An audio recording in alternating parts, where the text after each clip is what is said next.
good, isn't it? Snap my reel. We're on a stretch of the Severn, which I've actually never fished before. We come down, found a nice swim. It just starts to shallow off towards the tail of the run. You've got a load of hanging over trees. There's a nice bit of a crease down the centre of the river, all of which are fish holding features. I fished one rod to the back to a load of cover just before it shallows off, and the other rod then is fished into the centre channel in a slightly deeper water that I could find. Baiting up with some of our method ready pellets, and some of our ground bait and a few of the newer lip style pellets. Hook baits, we're using some of the Sensate halibuts. These absolutely stink. If you haven't had a smell of it, give it a waft. Oh, just a job, especially when you're faced with high river levels and you're looking for something with a nice bit of scent to give off a nice trail and pull those barbel into your swim. Another thing I'm using is the Fat Boys. These have been glugged in the Sensate halibut liquid, and these are absolutely brilliant as well. What you'll find with these, when you put them onto the hair, they'll only last about 15 to 20 minutes because they disintegrate literally that fast, and again giving off all the feed signals that you want in your swim to pull those barbel up.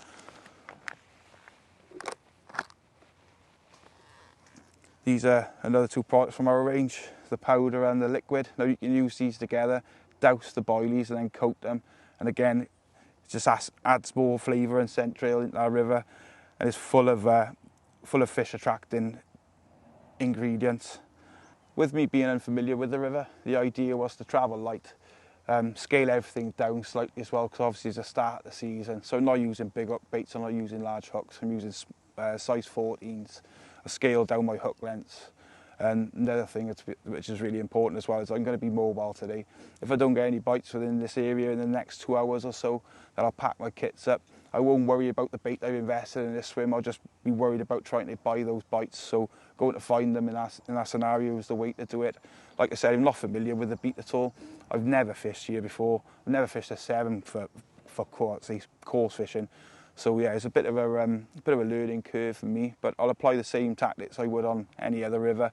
We'll give it 2 hours, and if it doesn't pan out, we'll just up sticks and move. Like I said, we're travelling light enough for that to be a possibility, and there's no problem. I wouldn't expect to just drop on the fish straight away. You've got to put a little bit of work in, and sometimes that's just moving swims until you drop onto a nice feature or you find a shoal.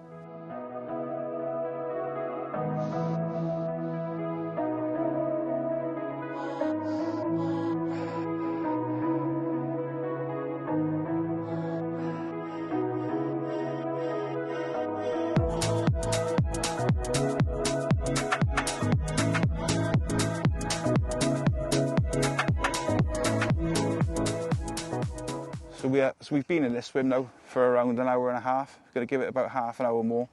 We've had one quick bite, which was a small chub, but I'm not receiving any liners from the barbel. They're not indicating that they're here at all. So I'm going to give it another half hour, which is plenty of time to see what was in the swim. And if nothing's happened, then we'll move on. And we'll keep doing the same until, hopefully, fingers crossed, we find the fish. So if you're faced with low summer conditions, timing's going to be a massive part of it. You'll get to notice that there'll be a rhythm or a regularity with the bite times, if you like. It's normally around dawn and dusk, but if you find a feature which is, it's got a bit of fast water, a bit of deep pool behind it, or a shelf, anything like that, something which offers a little bit of variety and a feature for the barbel, then you've got a good chance of catching them through the day as well. So don't be put off.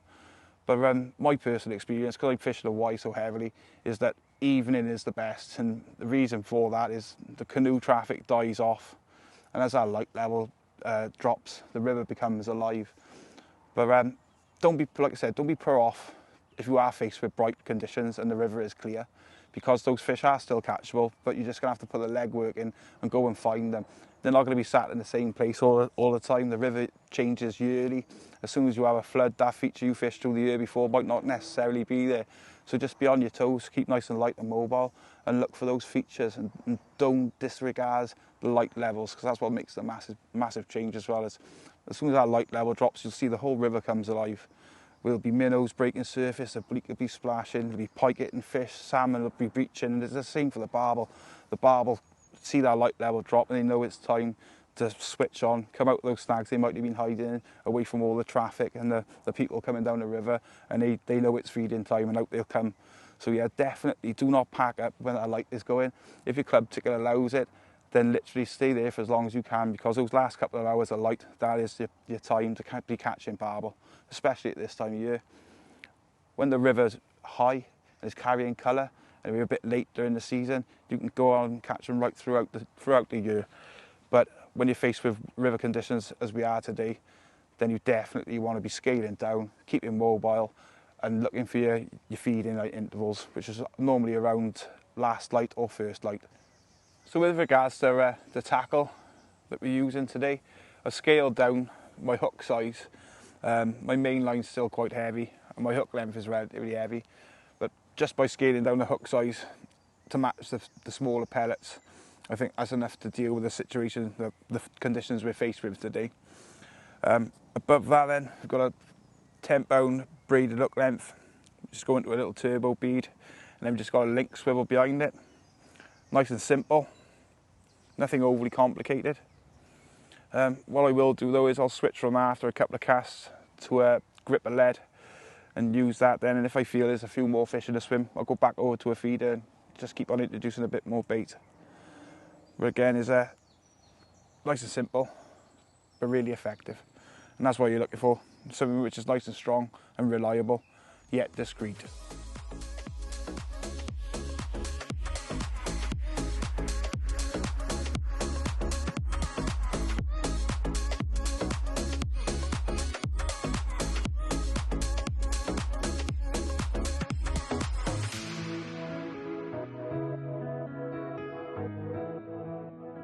As you might be able to tell by the backdrop, we've changed swims. We started a little bit further upriver. We had a little bit of a deeper area after a shallow glide that shelved up at the back. Now there's obvious features there. That was the reason for picking the previous swim. With this one here now, you can see behind me, you've got lots of creases. There's a channel along the back where the water is a lot faster than it is for the majority of the river. And there's a channel there which drops underneath a bush.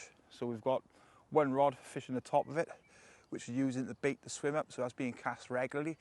This rod then, to the right, is fished just below the bush on the same line, so we're using the two rods together and working in tandem with them both.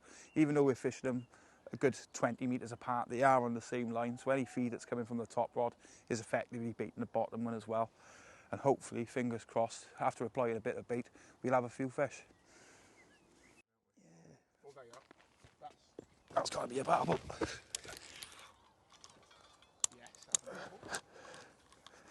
Yeah, buddy. Well, just had a lovely drop back on a rod fished pretty much in line up the opposite side of the river, bit of a bow, and it haven't hammered off, but it was a hell of a drop back. And it feels like we're into a lovely Severn barbel, giving a good account of itself. I am using heavy gear because I am conscious of it being early in the season, so I like to think we'll get him in relatively quickly. But as you know yourselves, there's certainly no rushing them. Oh, look at that. Happy days. I think we talked that one into fruition then, Tom. Oh, there's a gold bar. Yeah, buddy. Now he's going. Those little 10mm halibut pellets doing a job. Like you say, I've glugged in our sensate. Once you've used it a couple of times yourselves, you'll soon see that it works. Not just on this river, every river I've taken it, whether it be the Trent, the Taff. Now the Taff is a tricky bit of river, and my success rate on here is pretty good, using our sumos in conjunction with our pellet boilies. This is absolutely fantastic.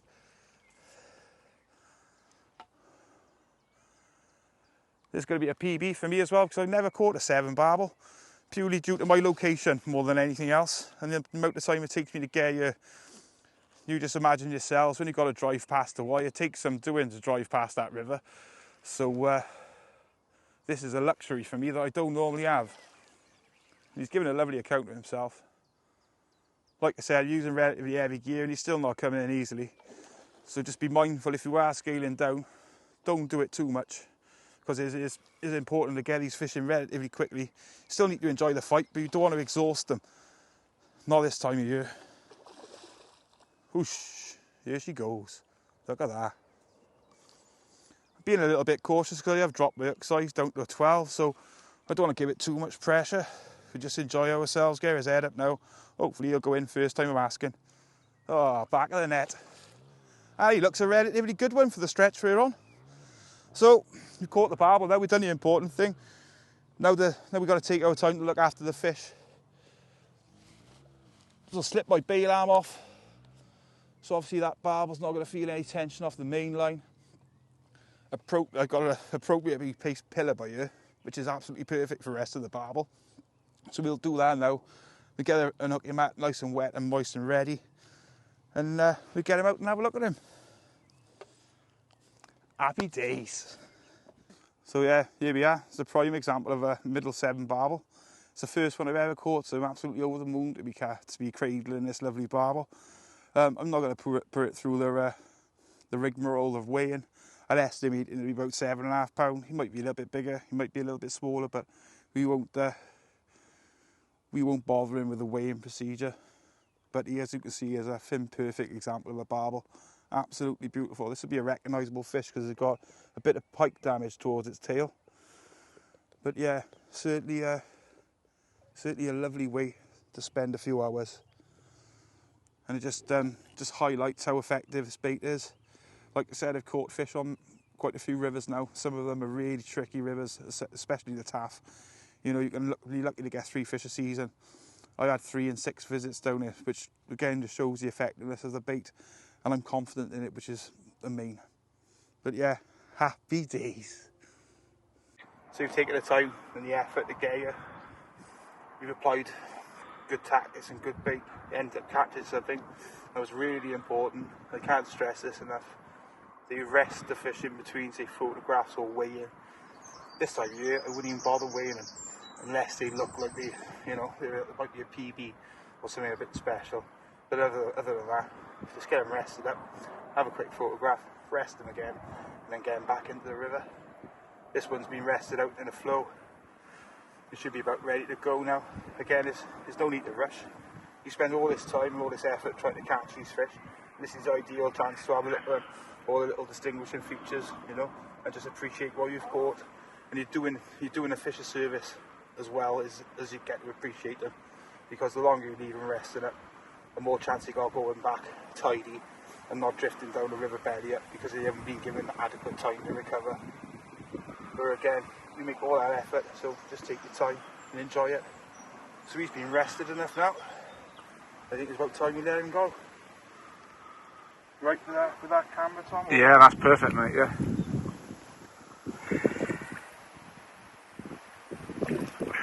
Give you a good eating now. So he's had a rest. Literally keep him supported. Make sure he's the right way around. Oh yeah, he's ready. Thank you very much. Happy days. Now.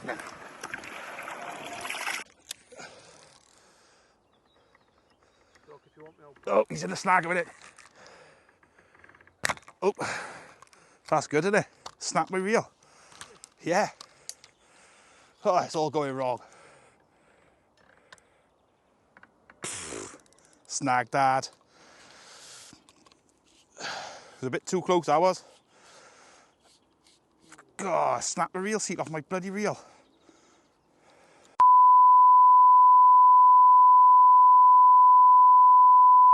That's not coming back. Yeah.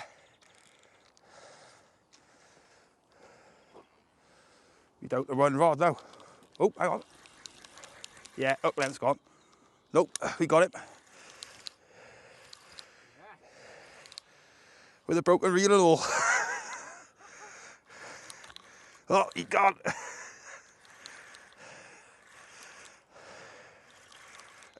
I don't know how I'm going to land it.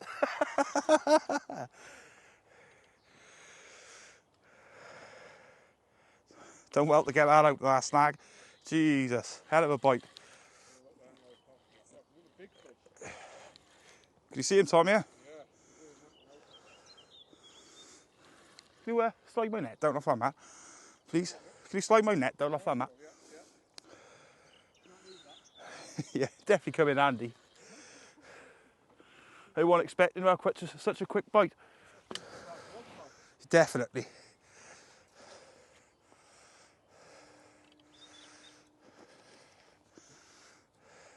It's a little bit smaller than the last one, but it's another barbel. Back of the net. Happy days. Ah, that's sweet. A nice little one. Again, no, leave him rest up. Treat them all with the same amount of respect, regardless of size, because obviously that is the future. Awesome. Happy days. As you might have seen earlier on while I was playing the barbel, I had a bit of a mishap with my reel. I hadn't quite clamped down the reel seat, so I was playing it a bit like this off the rod. So another thing to mention, just make sure your reel's properly on. Yep. Makes so odds how many times you've done it. We all make mistakes, and that was certainly one on my part. And it's a big but, we managed to land the fish safely, so it all ended well in the end.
You've got a nice fast glide going along that bank in there, and there's a channel which drops away, so you've got a bit of deeper water after a fast glide, so that's an obvious feature.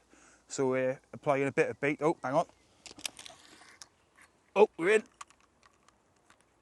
We're in. Got cut short a bit there, but yeah, you can see we're going fishing.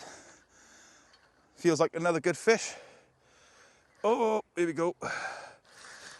Have to give it a bit of side strain. Get him away from our other rod. He's gone back upstream now, so we're out of danger. Enjoy it a bit now. Oh. One thing I do like to do, as you probably notice, I like the back wind. And the reason for this is, when you're getting runs from barbel all the time, you do get a lot of line twists. So I find by using the back wind, it counteracts the amount of line twist you get from just having blistering barbel takes. But yeah, this is a lovely fish, giving a good account of itself again. Similar size to the usual stamper fish along this stretch, I think. Giving a good account of itself though.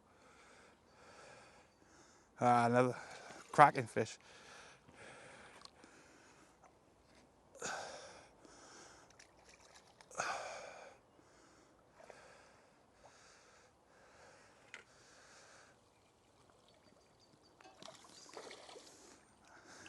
Happy days. So with the weather taking a turn for the worse, we're going to try and end today's session. It's been productive, certainly productive considering it's a new stretch to myself. I've never seen it before. We've come along, we've had 4 barbel, lost one, and we've had numerous chub as well. But the points I've gone over today just reinforce those. If you're going to come and fish the river in the summer, be prepared to move. Also scale down your hook size, but not necessarily your main lines or your braid, because as you'll see from some of the footage, I've had to give those fish a lot of pressure to get them out of those snags. Another thing to mention would be to scale down your size of pellet when you're faced with low river conditions. And the other thing to remember is if you're faced with high conditions, our paste wrap boilies and the Sensate range in general is going to help you out massively with your floodwater fishing, purely because of the scent trails coming off that bait. But to round it up, we've had a fantastic time. I hope you've picked up something interesting and learnt a little bit along the way, and hopefully we've emphasised exactly how good this bait is. Trust me, I'm confident in it. I use it every session I'm fishing for barbel. All the barbel I've caught for the last 4 years have been on Fuka products from David, and I gotta be honest, I am super confident in them. And if you're not familiar with the product, get yourself down to your local stockist, whoever stocks this in your area, and have a look for yourself. And again, from my point of view as well, it's a cost saving because this stuff doesn't go off. You can have it in your bag for a couple of weeks, keep it in the back of the van like I do. I'll have a quick session after work and you don't have to worry about it going off or going mouldy. So again, not only does it work, but it's got other benefits as well. But like I said, I hope you enjoyed the video and taken something from what we've gone through, and you can apply it to your own angling and it'll benefit you in some way.